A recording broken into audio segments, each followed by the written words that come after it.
So I was sitting in a plane through the majority of that yesterday, but watching a little bit on the news and seeing a little bit on social media, I have to say disappointing is probably the first word that comes to mind. Well, it's obviously a big day. Democrats really against it. Conservatives really for Kavanaugh. As someone as a member of the Republican Party, what are you thinking? What are you hoping for today? Well, I mean, we're hoping that some civility comes to the Senate side, and they just allow folks to talk and allow conversation to move, have legitimate questions, and process the way that they're supposed to as adults. But right now, yeah, it from what I saw on the news, it didn't look very good at all. So yesterday, 70 people were arrested, protesters. Another protester just a few moments ago got thrown out. Are you experiencing or feeling the divisive energy? I don't know in Washington. What is the mood there today? You know, we got in last night. We had our what we call our bed check votes to make sure people are in town. Um, and I've had conversation with both sides of the aisle in the last couple days. I'm not feeling it as bad. Obviously, there's a lot of cameras in those rooms where the hearings are going on, and so there's a lot of playing to the cameras and people probably looking for their next election cycle or maybe move up into the next seat. And I think that plays a bigger role in it. As far as the protests, yeah, it's again folks trying to get some attention, but I'm not seeing it on our side of the building. Good. Well, that's good. What do you think of Kavanaugh personally? You know, the little bit I do know about him, he seems like a good person. Obviously, I'm a big fan of anyone that very involved in their children's lives, especially their kids' sports, coaches, dads, basketball team.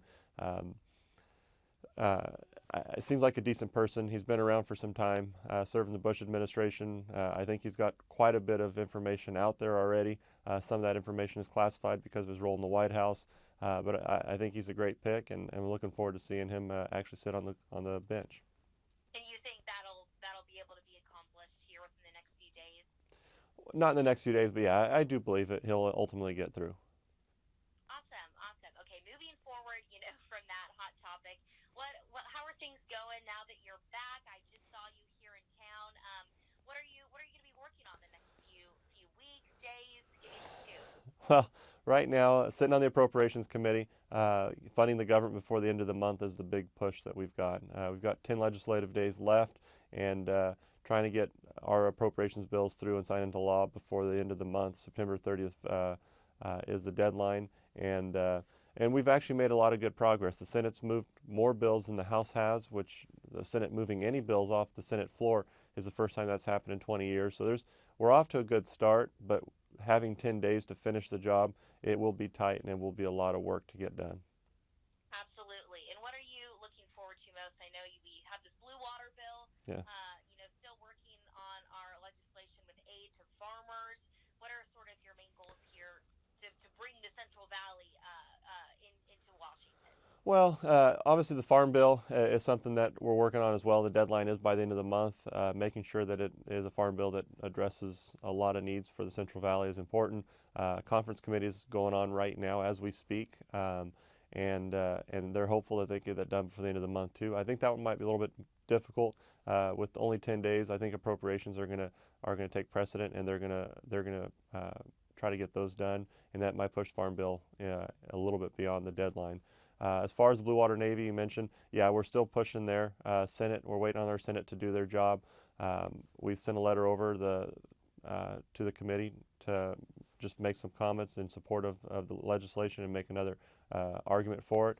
And obviously, for all the veterans out there watching today, if there's something going on, if they've had an issue with this, and because the Blue Water Navy side of things, there's still ways to address that, and please reach out to our office, see if we could be helpful. But as we're waiting for this piece of legislation to get done, it's something that'll benefit all of them. There are about 90,000 people in the United States that are affected by this, but it is something we can work around. It's a lot more complicated until the legislation signed into law. Absolutely. Now we're heading into November. Election season is coming up. How are you feeling about the Republican Party heading into this month? Well, and as far as a party, it is what it is. My focus has always been on the district, and we've got 435 members of Congress, over 200 members of the Republican Conference. Each member has their own district to represent and focus on their own issues that affect them most at home. I've always tried to focus on the 21st Congressional District. That's always been my first and foremost priority. I feel really good about the election coming up. I know that it's down to about 60 days. As far as every other member of Congress, yeah, they've got to fight and they've got to do what they're supposed to for their districts to continue having the honor to represent their districts in Washington. But yeah, it really is an issue or a district by district race right now. Well, no, absolutely. You're exactly right.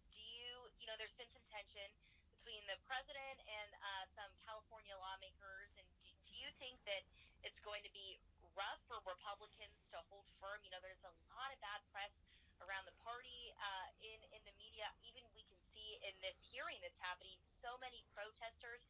Do you think that it's more just for show, that people are painting it out to be so dire for Republicans coming up in this election season?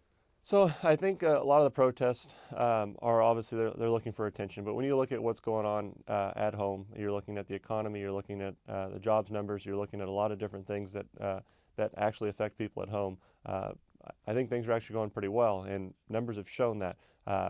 Obviously, here in Washington, they're going to try to paint a different picture to make things look like there's just a lot of fighting and bickering. But at home, where it really matters the most. I mean, passing the tax bill, that was something that actually helped 83% of the people that live in the 21st Congressional District by doubling the standard deduction, by doubling the child tax credit. We're seeing businesses in the Central Valley. I mean, Kerman, I toured a business where they gave raises. They're employing more people, and everyone there that is currently working, as I toured, were being pushed and asked to work overtime because sales have increased so much, and they're seeing a real difference, and it's actually creating real jobs in the Central Valley. I think that's a good sign for us. I think that helps us.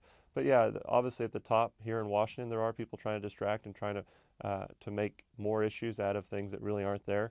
But in general, I think the economy is doing really well, and people are seeing that. Obviously, there's a lot left to do. I mean, obviously going through the tariffs, going through our trade negotiations, and our water situation, are a couple more issues need to be addressed. But overall, I still think that the country is on the right track. Most polling says that, and that most people agree with that statement. But yeah, politics are politics, sadly.